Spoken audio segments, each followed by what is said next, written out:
네, 이게 너무 유명한 말씀이죠. 38에 된 병자를 고치는 이야기.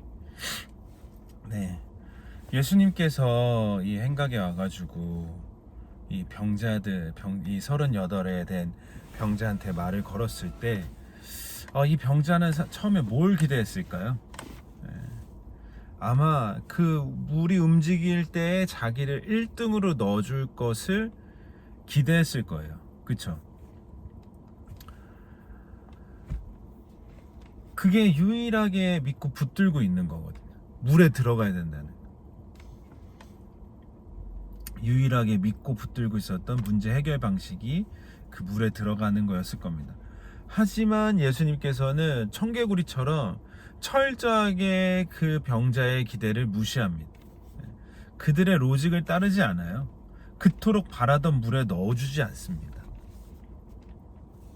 이게 참 어느 성경 말씀을 읽을 때마다 어느 때는 여기가 재밌고 어느 때는 여기서 은혜 받고 이렇게 돌고 도는 것 같은데, 저는 이번에 이 말씀을 준비하면서 이런 생각이 드는 거예요.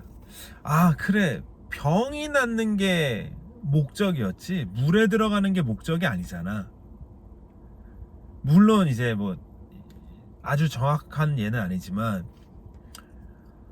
그래, 내가 행복한 게 목적이었지 돈이 많이 버는 게 목적이 아니었잖아. 이렇게 모든 걸 다 생각해 볼 수 있는 거예요. 그래, 내가 뭐 건강한 게 목적이었지 뭐 이런 게 있잖아요. 운동하는 게 목적은 아니었잖아. 근데 너무 그 수단에 우리가 집중하다 보니까 그게 꼭 목적 같은 거예요. 예수님 제발 물에 좀 넣어주세요. 물에 좀 넣어주세요.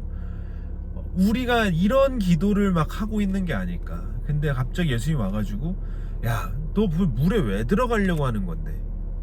너 병 나으려고 그런 거지. 그러면 그냥 병 낫게 해달라고 기도해. 내가 병 낫게 해줄게. 우리 예수님은 딱 그 본질을 빡 찌르시죠. 근데 그게 우리 모두의 기대를 벗어났지만 그게 핵심인 거예요. 가장 단선으로, 가장 짧은 거리로 목적지에 도달할 수 있는 내비게이션 같은 거죠. 마가복음 7장 32절에서 35절에도 이 엉뚱한 짓을 합니다. 비슷하게. 사람들이 귀먹고 어눌한 자를 데리고 예수께 나와 안수하여 주시기를 간구하거늘, 예수께서 그 사람을 따로 데리고 무리를 떠나 손가락을 그의 양 귀에 넣고 이렇게 침을 뱉어 그의 혀에 손을 대시며 하늘을 우러러 탄식하시며 그에게 이르시되 에바다야 에바다 하시니 이는 열리라는 뜻이라. 그의 귀가 열리고 혀에 맺힌 것이 곧 풀려 말이 분명하더라. 예수님께서는 이 약간 프리스타일이야.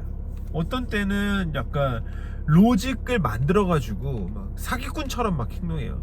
막 귀에 손가락도 넣었다가 막 혀도 잡았다가, 어떨 때는 그 본질로 직진하시기도 하고. 이 예수님의 사역은 정형화되지 않았습니다. 예술가 같은 거죠. 여러분, 세상에 수많은 간증들이 있잖아요. 막 이랬다 저랬다 막 이랬다 저랬다. 은혜가 되고 참 저희한테 좋은 영양소가 되지만 꼭 그렇게 나에게도 일어나라는 법은 없습니다. 나에게 가장 적합화된 방식으로 예수님께서, 하나님께서 응답하실 겁니다. 걔는 걔고 나는 나고, 그때는 그때고 지금은 지금인 거죠. 우리가 본질적으로 붙드는 건 뭐예요? 예수님께서 이 문제를 알고 계시고 이 문제를 해결해 주실 거다. 예수님의 방식대로, 예수님의 때에. 그걸 붙들고 있으면 됩니다. 오늘 본문 말씀을 보면 또 제가 좀 엉뚱한 것에 또 꽂혔는데,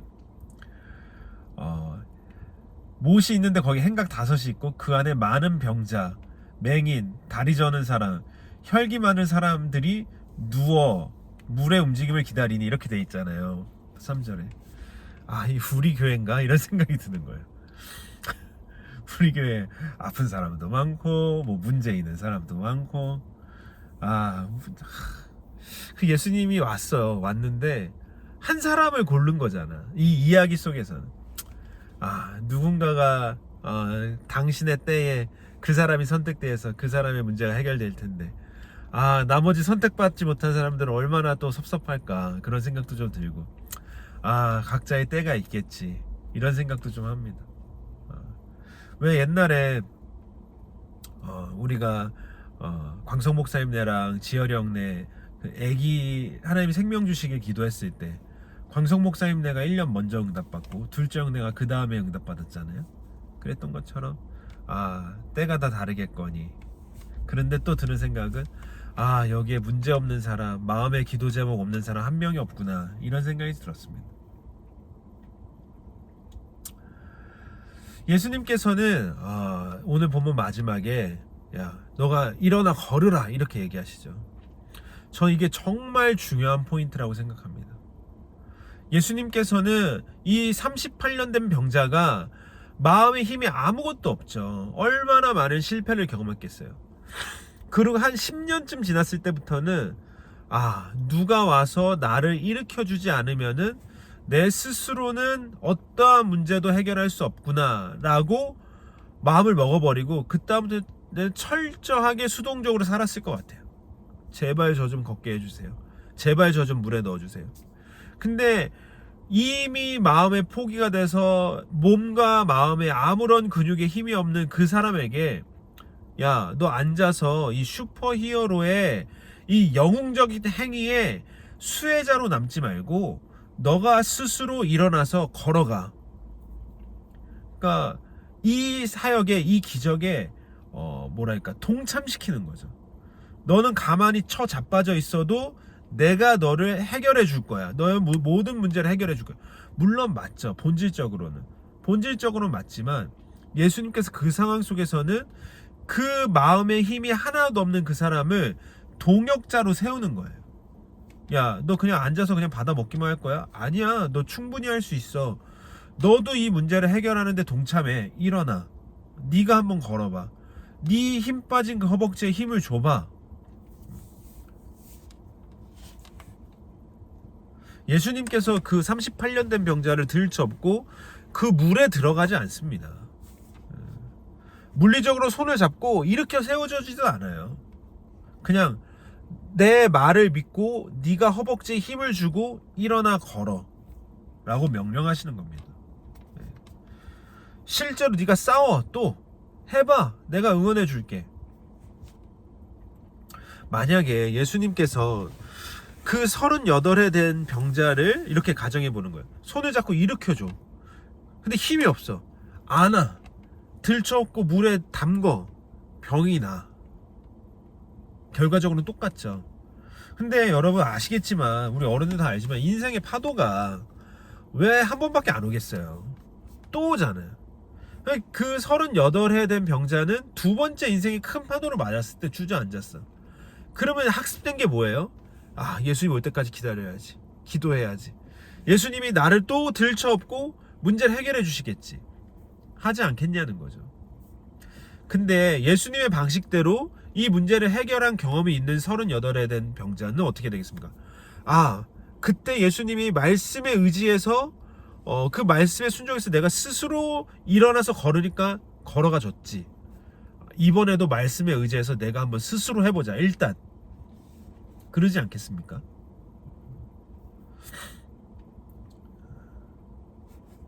물론 아주 근본적으로 그래 내가 말씀에 의지해서 스스로 일어나 보자 라는 그 마음의 동기를 주시는 것도 하나님이죠. 그리고 스스로 일어나 보자 했을 때 내 신경으로부터 허벅지 근육에 명령어를 내리는 것도 근본적으로는 하나님께서 해주시는 겁니다. 그것도 분명한 불변의 진리지만 여튼 하나님께서는 저와 여러분이 이 기적에 참여하는 것을 원하십니다. 하나님께서는 동명이가 아니면은 사라가 아니면은 은혜자매가 아니면은 원복자매가 아니면 저가 그냥 그 모든 문제 해결하는데 그냥 수혜자로 남는 것을 원하시는 게 아니라 적극적으로 이 기적에 동참하시기를 바라십니다. 그 방식은 뭔지 모르죠. 그럼 오늘 본문 말씀 읽으면서 또 하나 우리가 기억해야 될 것은 예수님께서 38년 동안 등장하지 않았다는 겁니다. 이 환자한테. 여러분 38년이면 조이 인생을 한 몇 번 살아야 되죠? 한 5번 살아야 되나요? 3번인가요? 오, 조이 나이 많이 먹구나. 네. 중갑이 몇 살이야? 그냥 평생을 예수님을 못 보고 산 거예요. 어떻게 보면은 그 38년이라는 숫자가. 야, 신이 이렇게 지독하게 부재할 수도 있나? 신이 이렇게 지독하게 무응답할 수도 있나? 우리 이해할 수 없죠. 신의 성품을 생각할 때는. 근데 말씀을 보니까 있어요. 있어. 플러스 그 행각에 있던 다른 환자들은 뭐예요? 그 날도 선택받지 못하고, 그 날도 신의 임재를 경험하지 못하고, 그 날도 신의 음성을 듣지 못한 거 아니에요. 그런 일이 있습니다. 우리 동명이가 배가 아픈 지 오래됐고, 우리 연복자매가 아픈 지 오래됐고, 우리 사라가 아픈 지가 오래됐지만 그런 겁니다.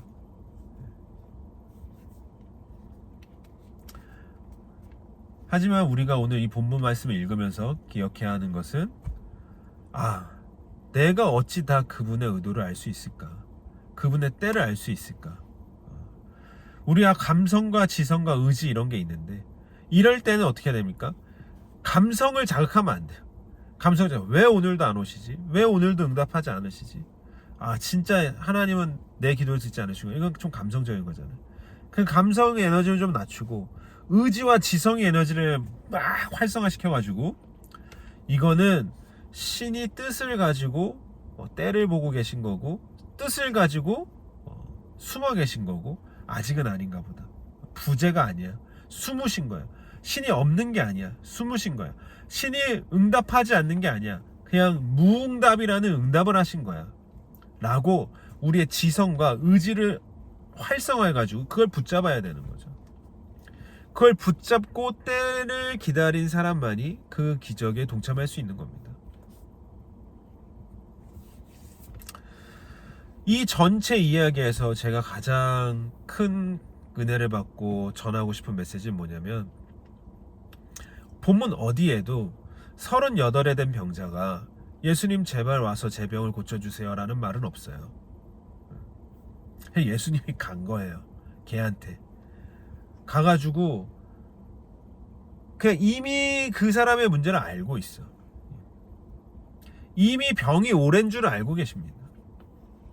오늘 본문 말씀에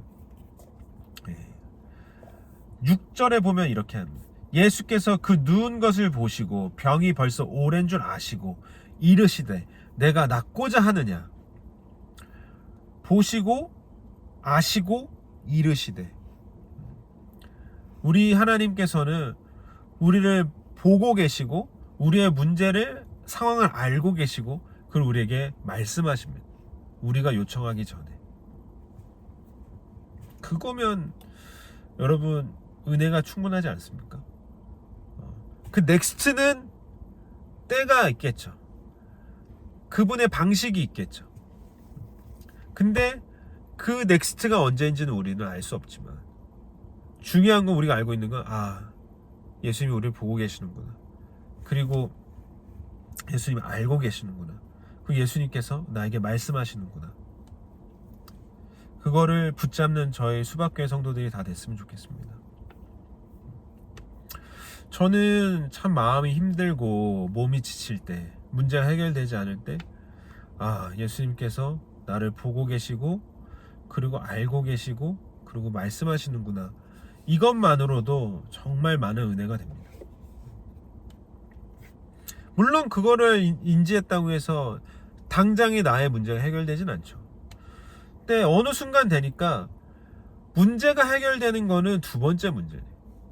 첫 번째 문제는 뭡니까? 신이 나를 보시고 아시고 이르시되. 그분은 감시자의 눈으로가 아닌 부모의 눈으로 우리를 긍휼히 쳐다봅니다. 그분은 우리의 약함을 아시는데 검사처럼 그 약함을 집요하게 붙잡고 기소하는 게 아니라 그 약함을 감춰주시고 그 약함을 가지고 사용하시고 이렇게 세워주십니다. 그분은 포기하지 않고 우리에게 말씀하십니다. 일어나 걸어라, 도전하십니다. 저와 여러분 모두에게 38년 된 절대로 나아질 수 없는 약함이 누구나에게 있습니다. 나의 실패, 나의 실수, 나의 죄됨